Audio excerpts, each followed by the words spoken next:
Bonsoir. Guten Abend miteinander. Prenez place. Une tasse de thé.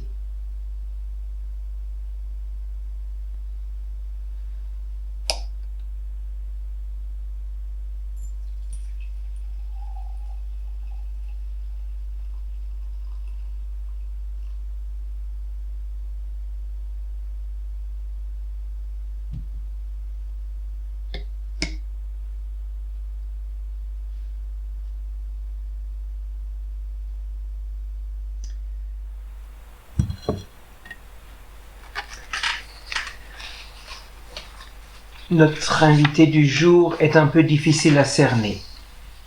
Non pas que nous manquons d'informations sur lui, c'est plutôt le contraire. Il y en a tellement, et certaines sont contradictoires. Mais commençons par le début. Notre invité est pêcheur au lac de Tibériade, qu'on appelle aussi le lac de Génézareth.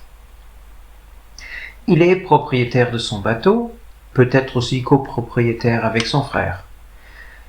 Son frère s'appelle Andreas, c'est un nom grec, et notre invité s'appelle Simon, c'est la version grécisée de Shimon ou Shiméon, un bon vieux nom hébraïque. Ils sont donc pêcheurs, et la situation des pêcheurs est difficile. Ils doivent payer cher pour la licence d'exploitation, et ils sont lourdement taxés sur leurs revenus, et le risque économique repose sur leurs seules épaules. Il est donc très difficile de se construire une situation et même d'entretenir les bateaux. Les fouilles archéologiques ont pu démontrer que les bateaux sont souvent faits de matière de récupération. Les frais annexes et les impôts plombent les ailes d'une activité qui normalement rapporte quand même pas mal d'argent. Mais on en dépense beaucoup qui ne sert pas vraiment l'exploitant.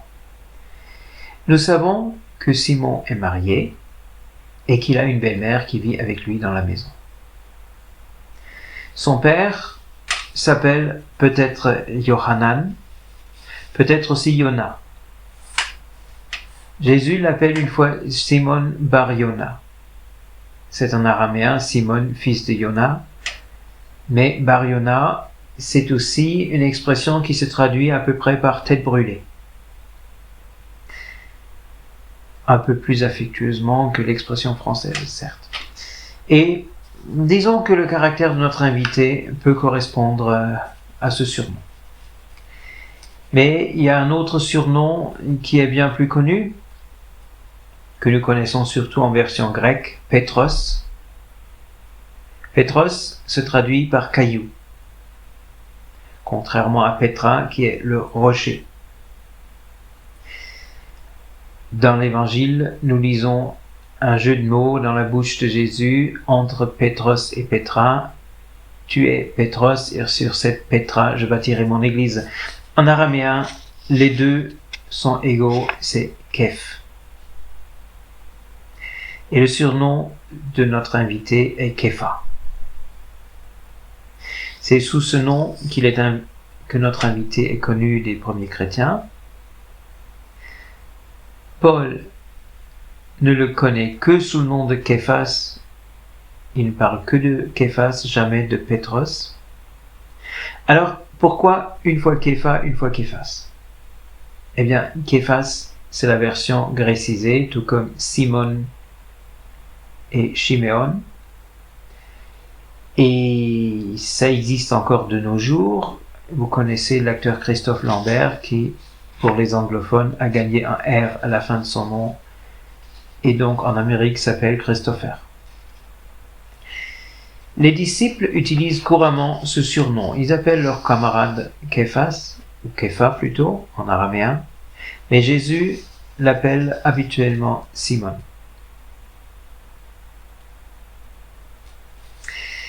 Il y a encore une particularité de ce surnom qui n'a sauté aux yeux des chercheurs que depuis la découverte d'un sarcophage, pas loin de Jérusalem, qui serait celui de Caïphe, Caiapha, grand prêtre au moment des événements autour de Jésus.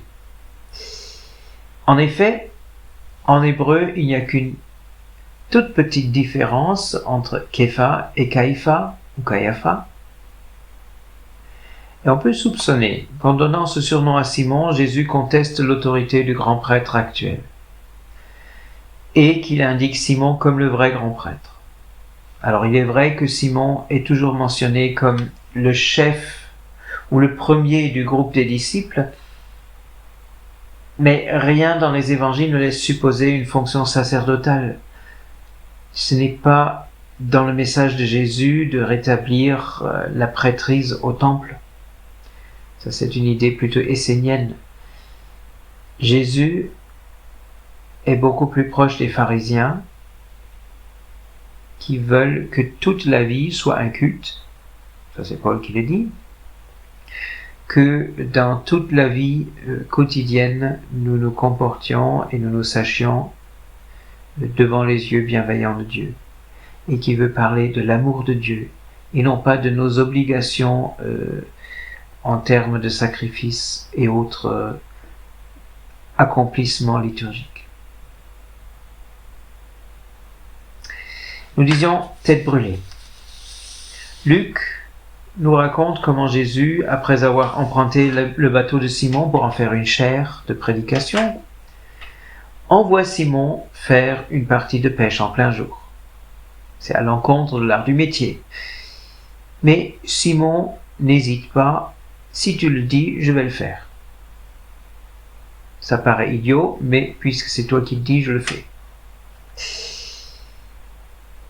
Simon est un homme qui a le cœur sur la langue, il dit ce qu'il pense, il se fait parfois rattraper par son propre courage. Il est prêt à dépasser ses limites, et autant symboliquement que réellement prêt à sortir du bateau pour marcher sur les flots. Il déclare que Jésus est le Christ et qu'il veut le suivre jusque dans la mort. Il vit d'extraordinaires moments avec Jésus. Et en même temps, régulièrement, il prend peur. C'est alors que, après avoir marché sur les flots du lac, il prend peur et se noie. Heureusement, Jésus l'a rattrapé en dernier moment. C'est ainsi qu'il exprime sa peur de perdre Jésus, ou surtout que tu ne meurs pas. Et ça lui vaut une gifle verbale. « Loin de moi, Satanas » dit Jésus. Et puis, dans le palais du grand prêtre, alors que Simon est le dernier des 12 à être encore près de Jésus, puisque les autres sont partis en courant bien plus tôt dans la nuit, il renie Jésus à plusieurs reprises et devient ainsi le symbole de l'humain qui ne sait pas être fidèle.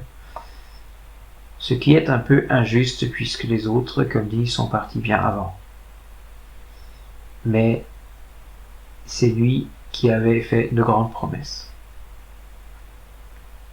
Et la nuit pascale a donc dû être pour lui une nuit infernale. Il sait qu'il a manqué à ses engagements. Il sait que Jésus meurt. Et puis, c'est quand même Simon, le premier des disciples, qui voit la tombe vide, après l'annonce des femmes. C'est Simon aussi celui qui prendra à nouveau la tête du groupe. C'est Simon qui maintenant prendra la parole devant le public. Un pêcheur d'un lac de province, avec un fort accent, vous vous souvenez. Mais nous le voyons changer.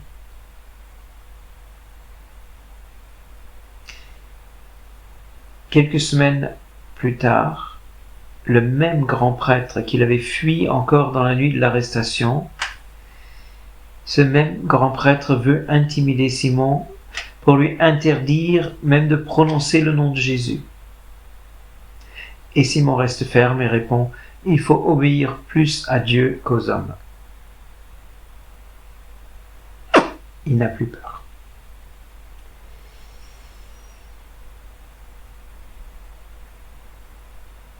Plus tard, il sera forcé à quitter Jérusalem.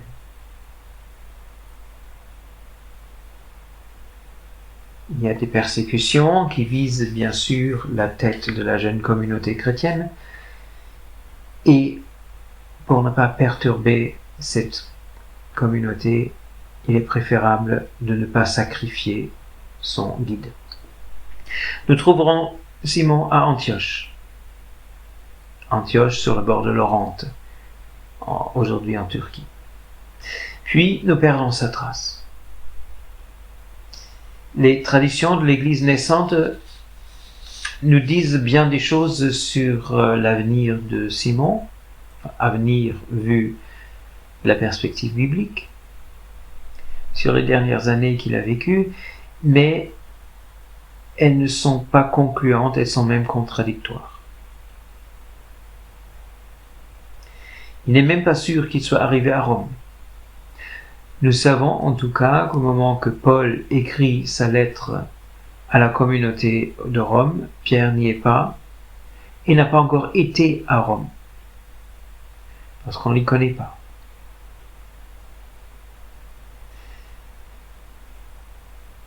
Cette communauté a existé bien avant un éventuel passage de Pierre à Rome, et il est absolument incertain historiquement si Simon-Pierre a jamais été à Rome. Nous n'en savons rien. Nous ne pouvons pas dire il n'a jamais été là, mais nous ne pouvons pas non plus honnêtement affirmer qu'il a vraiment été à Rome. Il n'y en a aucune trace crédible qui l'affirme. Celles qui le disent sont contradictoires par rapport à d'autres faits. Sur ce, je vous dis bonsoir. Reprenez un peu de thé si vous voulez. Et à la semaine prochaine. Au revoir.